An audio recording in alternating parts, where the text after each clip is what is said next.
would ever go there, you know, by choice. So that is a crucial part of the way that we make films, and I'm glad it came across. Yes, go ahead, right there. I was wondering about the budget scale of this production and where the budget was coming from, and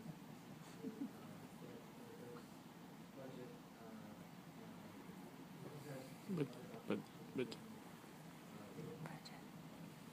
Question was at the question is about the budget and the financing and the sources. So if anyone follows this world, which is my world, trying to raise money for documentaries is getting harder and harder in the kind of traditional marketplace.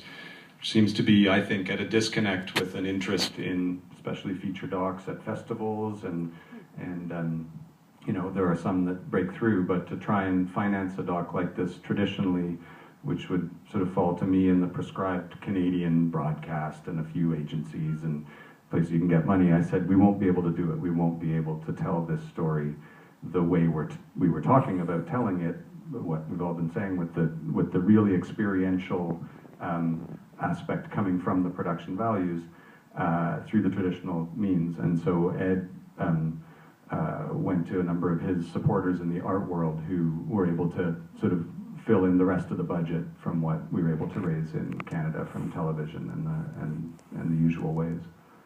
And so that's. He wants to know how much it is, Nick. Oh, so yeah, I mean, we were 1.6 million Canadian dollars for this, which is far bigger than Jennifer and I are used to working with a lot, but we're also not used to so many helicopter shots and things that put whirlpools in the bank account. So. Yeah, in the back, go ahead. I saw you changed like from large format film camera to a digital camera now. How it affected your work, if it did affect your work? I think Ed should answer that, because...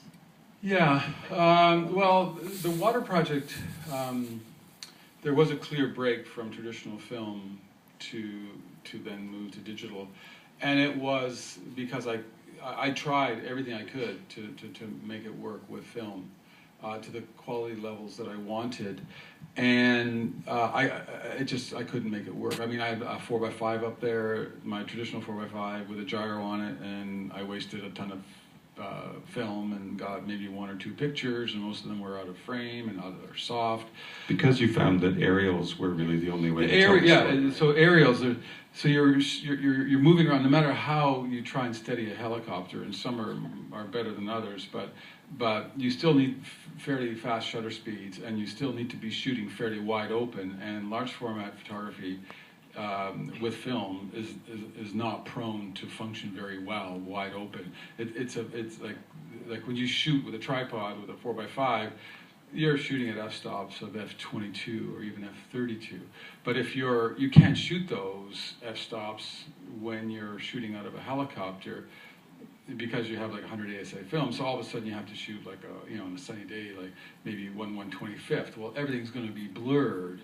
So eventually I ended up, finding that the Hasselblad optics that had been evolved over, decades, and some of the best glass you can get, that you can shoot pretty much wide open and stay sharp corner to corner.